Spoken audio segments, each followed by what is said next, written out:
alimentos, una producción de alimentos que va a reclamar también una alta innovación tecnológica para que sea suficiente, porque la sola producción de alimentos con los estándares comunes no va a alcanzar para poder cubrir la demanda, con lo cual allí vamos a tener la confluencia de dos poderosos instrumentos como va a ser la necesidad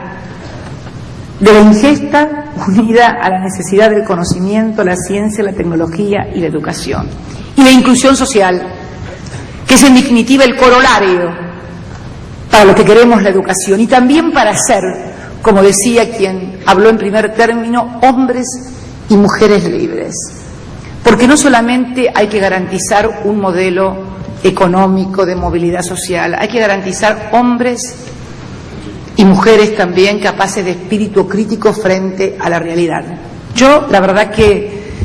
me siento muy orgullosa como egresada de la Universidad Pública Nacional y Gratuita y de una etapa de nuestro país de gran formación intelectual, donde muchas veces se tachaba a nuestra educación de enciclopedista, de demasiado generalista, pero en realidad esto nos dio una visión y una comprensión y un poder de abstracción que nos permita, frente a los diferentes problemas y a los diferentes desafíos que se van dando en este mundo, tener no solamente actitud crítica, sino actitud resolutiva. La actitud crítica es la primera al enfrentar el problema, pero también con la crítica no alcanza. Lo que tenemos que ser capaces es de formular la solución. Y yo les puedo asegurar que la necesidad de volver a reformular también planes y currículas de estudio que no solamente vayan a tareas específicas o a conceptos específicos, sino también a volver a ejercer el poder de abstracción y entonces pararnos frente a los problemas con una actitud diferente. Alguien, mi hija, para ser más concreto, se va a enojar porque nunca me gusta que la mencione, pero me preguntaba para qué quería saber ella historia de hace 3, 4, 5, una cosa que te preguntan los chicos y que te lo dicen siempre como una crítica, porque esto te permite, hija, tener una cosmovisión de cómo son las cosas, de cómo hemos llegado hasta acá y de lo que puede pasar, porque en definitiva, si uno observa el desarrollo de la humanidad con sus marchas y contramarchas, con sus formidables progresos y sus fantásticos retrocesos también muchas veces, puede decodificar el mundo que vamos a vivir en el siglo XXI. Complejo, en algunas cosas maravilloso por el adelanto científico, en otras cosas casi retornando a lo medieval, con enfrentamientos más propios de la Edad Media en materia de carácter político y religioso que del siglo XXI. Por eso es necesario la formación de ciudadanos y de ciudadanas con poder de abstracción, con libertad, con espíritu crítico, para admitir que estamos ante un mundo diferente y que ese mundo diferente necesita soluciones diferentes. Un hombre que era muy inteligente, Albert Einstein, decía que era señal inequívoca de locura pretender solucionar los problemas con los mismos métodos que los habían ocasionado. Y cuando uno ve gente con mucho pergamino aparente, con mucho nivel académico, con mucho título deslumbrante, plantear las mismas salidas y las mismas soluciones para un mundo que ya comprobó que esas salidas, que esas soluciones y que esas teorías son equivocadas, comenzamos a dudar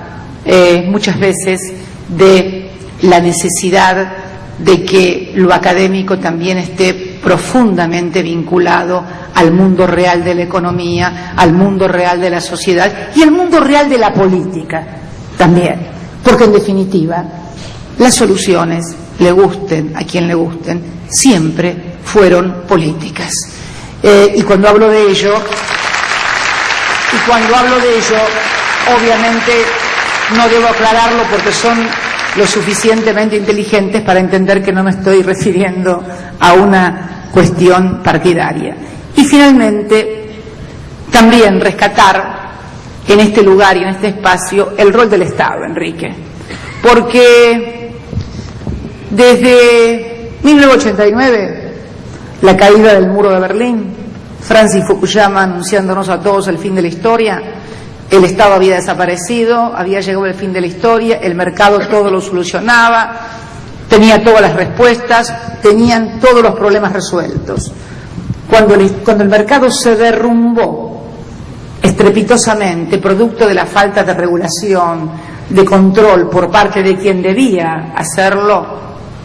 para sostener la economía, para sostener la educación, para sostener los planes sociales, para sostener los niveles de empleo, para sostener los niveles previsionales, apareció nuevamente nuestro viejo amigo, el Estado, que es el que siempre finalmente está presente cuando las papas queman. Y yo creo que estas cosas tenemos que decirlas, sin negar, por supuesto, la presencia y la existencia del mercado, articulando Estado y mercado, cada uno en su rol, pero con la responsabilidad indelegable e insustituible por parte del Estado de ese contralor. Yo estoy contenta porque cuando nos encontramos en las reuniones del G20 hemos ido evolucionando, yo digo, favorablemente, porque desde el primer encuentro en el cual uno parecía que no había pasado nada y que todo iba a seguir igual, es como que paulatinamente se va adquiriendo un modus operandi y una conciencia de la intervención del Estado en la economía. Y intervención del Estado en la economía, en la educación, en la vida cotidiana, en definitiva, como un lugar en el cual se garantice a los sectores más vulnerables que hay un espacio que los cobija, que los protege. Me parece que es también uno de los objetivos que vamos a tener que plantear en Mar del Plata con motivo de educación e inclusión social. Y para terminar, no quiero dejar de contarles que también el año pasado hemos instaurado aquí en nuestro país, en la República Argentina, la asignación universal por hijo, que significa, por esto yo digo, cierra la inclusión social, porque la asignación universal por hijo, que es igual a la asignación familiar que percibe un trabajador registrado, tiene como sujeto social a los hijos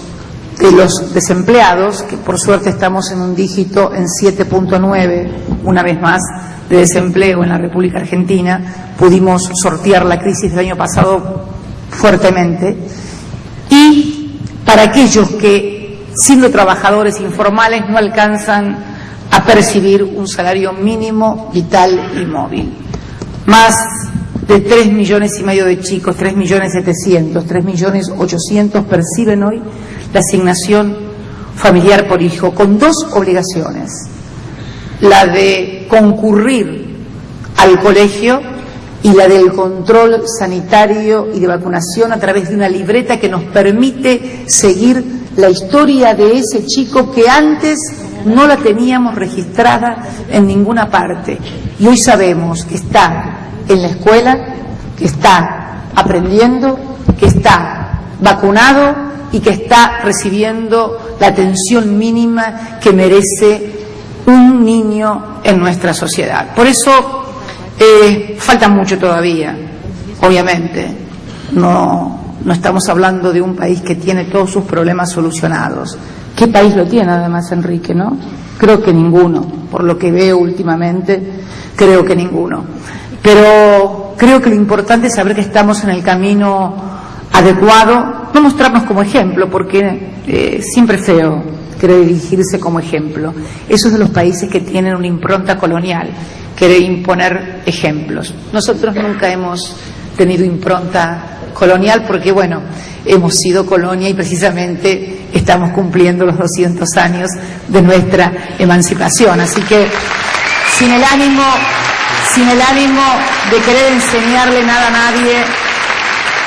ni ponernos a dar lecciones, simplemente es contarles la experiencia que hemos hecho y que estamos haciendo para que la educación pública deje de ser solamente un recurso retórico en las campañas políticas cuando los candidatos se presentan para gobernadores, para jefes de la ciudad, para presidentes. Para nosotros la educación realmente es un objetivo a cumplir y podemos dar fe de ello. Lo vamos a seguir discutiendo y nos vamos a ver en Mar del Plata, donde seguramente vamos a compartir las experiencias de todos nosotros. Y cuando digo de nosotros, hablo de toda Iberoamérica, de todos los países que la componen y de la inmensa vinculación de afecto, de cariño y de cultura que tenemos entre todos. Agradecerles la presencia una vez más y que disfruten de esta Buenos Aires, que está un poco lluviosa, pero me dijeron que mañana va a estar mejor. Muchas gracias y muy buenas tardes a todos y a todas. Concluidas las palabras de la señora presidenta de la Nación Argentina, doctora Cristina Fernández de Kirchner, se da por finalizado.